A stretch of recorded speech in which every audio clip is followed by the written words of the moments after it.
1949년 일제가 물러간 만주벌판에 왜소한 체격의 한 남자가 지휘하는 공산당군이 베이징성을 포위하고 있었다. 300만 명의 국민당군은 5개월간의 굶주림으로 이미 전의를 상실한 지 오래였다. 남자는 정군에 공격 명령을 내렸고 20여 년간 이어진 국공내전은 그렇게 공산당의 승리로 막을 내렸다. 안녕하세요, 차대리입니다. 오늘의 영상은 마오쩌둥의 오른팔 전쟁 천재 린비아오에 대한 내용입니다. 린비아오는 중국의 항일전쟁과 국공내전에서 활약한 가장 명석한 전략가 중 한 명으로 미국 국방성은 린비아오를 국공내전 당시 중국의 최고 군사 지도자 3인 중 한 명으로 꼽기도 했습니다. 1926년 린비아오는 황푸 군관학교에 입교하여 장제스, 저원라이의 지도를 받았다. 왜소한 린비아오의 뛰어난 전술 능력에 감탄한 장제스는 훗날 자신의 회고록에서 황푸 군관학교 졸업생 중 가장 뛰어난 인물로 린비아오를 꼽았다. 이듬해 제1차 국공내전이 일어나자 린비아오는 저원라이, 주더 등과 함께 난창 폭동을 일으키나 실패하고 1929년 공농홍군의 제4군장이 되어 대장정을 떠난다. 대장정 시기 린비아오는 국민당군을 상대로 무수한 공을 세우며 1937년 최연소로 팔로군 115사단장에 임명되었다. 1937년 일제는 노구교 사건을 빌미로 베이징, 텐진을 공격했다. 뒤이어 상하이를 점령하였다. 일제 침략이 본격화되자 국민당과 중국 공산당은 일제에 대항하기 위해 일시적으로 동맹을 맺었다.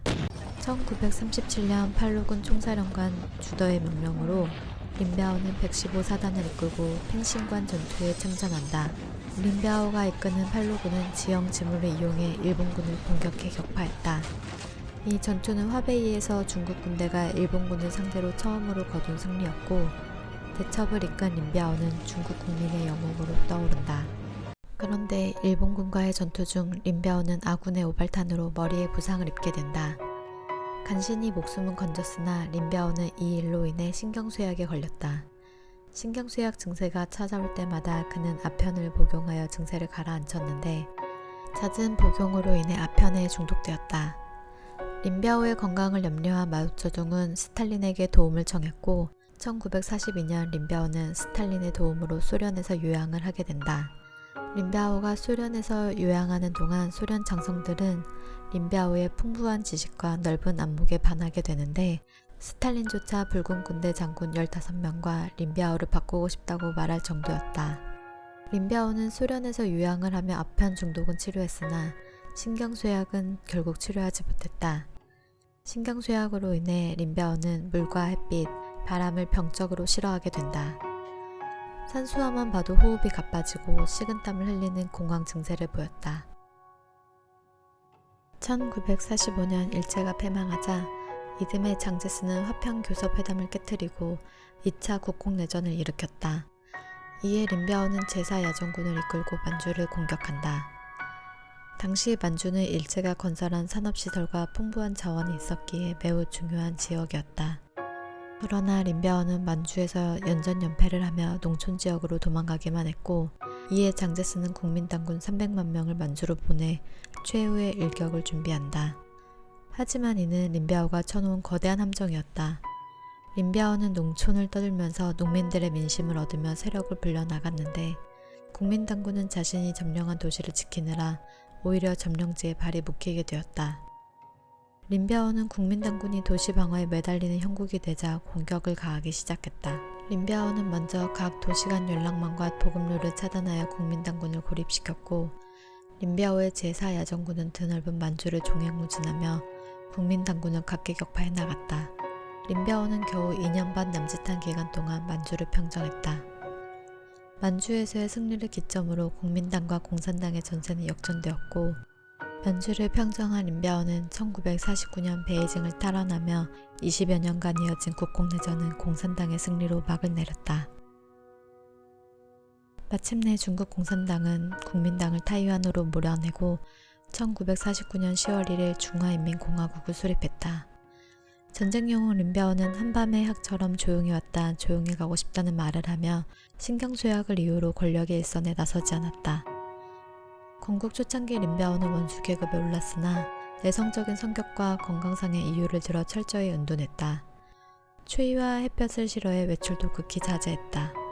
사고 후유증으로 물을 두려워해 목욕과 세수를 거부했고 심지어 일상적인 수분 섭취조차 어려워서 그의 아내 예춘이 빵에 물을 적셔서 수분을 보충해 주었다. 한국전쟁은 중국에게 엄청난 소모전이었다. 그러나 당시 세계 최강대국 미국과 싸워 그들을 막아냈다는 생각이 마오쩌둥을 흥분시켰다. 1958년 마오는 쇄국 정책을 내걸고 중국의 풍부한 자원, 특히 인적 자원을 중심으로 경제 발전을 이룩하겠다는 노동집약적 산업화 정책, 대약진 운동을 추진한다. 그러나 3년여간 지속된 대약진 운동은 중국을 발전시키기보다는 전 국민을 기아로 내몰았고 중국의 경제적 문화적 수준을 20년 이상 퇴보시켰다. 당시에도 대약진 운동에 대한 부정적인 의견을 가진 사람들이 많았으나 마오의 절대 권력 앞에 사람들은 입을 닫았다. 1959년 루산회의에서 군부의 실세였던 국방부장 펑더와이가 총대를 메고 대약진 운동에 대해 비판하자 마오는 펑더와이를 해임하고 마오를 적극 지지한 린벼오를 국방부장으로 임명했다. 이를 계기로 린벼오는 권력의 핵심으로 떠오르게 된다. 그러나 린벼오는 개인 일기에서 대약진 운동은 환상에 기초하고 있으며 완전한 실패라고 털어놓았다. 중국 전역을 황폐하게 만든 대약진 운동 실패에 대해 책임을 지고 마오는 류샤오치에게 주석직을 내주고 물러났다. 이대 주석 류샤오치는 덩샤오핑 등 개혁파를 등용하여 피폐해진 경제를 회복시키려 노력했고 이러한 노력이 실효를 발휘한다. 류샤오치의 정책이 빛을 발할수록 마오의 무능함이 점점 드러났고 권위는 있으나 실권은 없는 마오와 실권은 있으나 권위가 없는 류샤오치는 대립하게 된다. 린벼오는 마오쩌둥 사상을 절대화하며 인민해방군을 지휘하여 류샤오치를 실각시키고 마오가 다시 권력을 장악하는 데 앞장섰다. 마오를 찬양한 학생들은 홍위병이 되어 마오쩌둥의 어록을 들고 다녔고 이를 과대 해석하여 닥치는 대로 때려 부수고 파괴했다. 질서가 무너지고 전통과 문화는 파괴된 이 광기의 시대에 류샤오치, 덩샤오핑, 펑더화이 등은 끌어내려졌다. 반면 마오쩌둥의 공식 후계자로 떠오른 린벼오는 홍위병에 의해 신격화되었다. 반대파를 제거하고 다시 권력의 중심에 선 마오에게 홍위병은 이제 불필요한 존재가 되었다. 마오는 군대를 동원해 홍위병을 진압하고 마오 주석의 사상을 재학습한다는 명분을 내세워 낙후된 지역으로 보내 다시는 돌아올 수 없게 했다. 마오가 부담을 느낀 이는 홍위병뿐만이 아니었다. 중국 해방전쟁의 영웅이자 정권의 이인자 린벼오가 다음 숙청 대상으로 떠올랐다. 더구나 린벼오의 아들 린리거가 공군 중위로서 공군의 실세로 급부상하자 마오의 두려움은 더욱 커졌다. 국무원 총리 권한 대행이었던 린벼오가 부주석직을 요구하자 이런 마오의 두려움은 현실화되었다. 이에 마오는 린벼오를 제거할 마음을 먹었다. 1971년 9월 마오는 중국 남부를 시찰하며 린벼오를 비판했고 린벼오는 이를 자신에 대한 제거 신호로 봤다. 린벼오는 가만히 앉아서 당하기 전에 마오를 공격하기로 결심했다.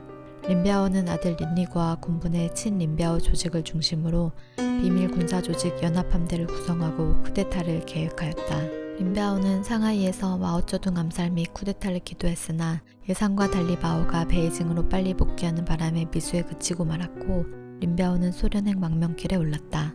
1971년 9월 13일 린벼오와 그의 가족이 탄 소련행 비행기가 몽골 상공에서 추락하여 온 가족이 사망했다. 몽골에 묻힌 린벼오 가족의 시신은 모스크바에서 온 법의학자들에 의해 발굴되는데 그들은 린벼오가 맞는지 확인하고자 했다. 금리가 있는 시체 두 구의 머리를 절단하여 뼈구조를 분석했고 둘 중 하나의 뼈구조가 소련에 남아있던 린벼오의 의료기록과 완벽히 일치했다. 그의 두개골은 모스크바로 옮겨졌고 KGB 기록 보관소에 보관된다. 린벼오가 탄 비행기의 추락에 관해 중국 정부에서 미사일을 쏴서 추격했다는 말도 있지만 중국 공산당은 연료 부족으로 인한 추락이라고 공식 발표했다. 린벼오는 사후 모든 공적과 당직이 박탈되었고 친린벼오 조직인 연합함대의 중요 책임자들도 자살하거나 체포됨으로써 린벼오의 쿠데타 시도는 완전히 실패로 끝났다. 덩샤오핑 집권 이후 류샤오치 등 마오쩌둥에 의해 숙청당한 정치인에 대한 신원 회복이 이루어졌지만 문화대혁명 주도자 중 한 명이었던 린바오는 오늘날까지 복권되지 못한다.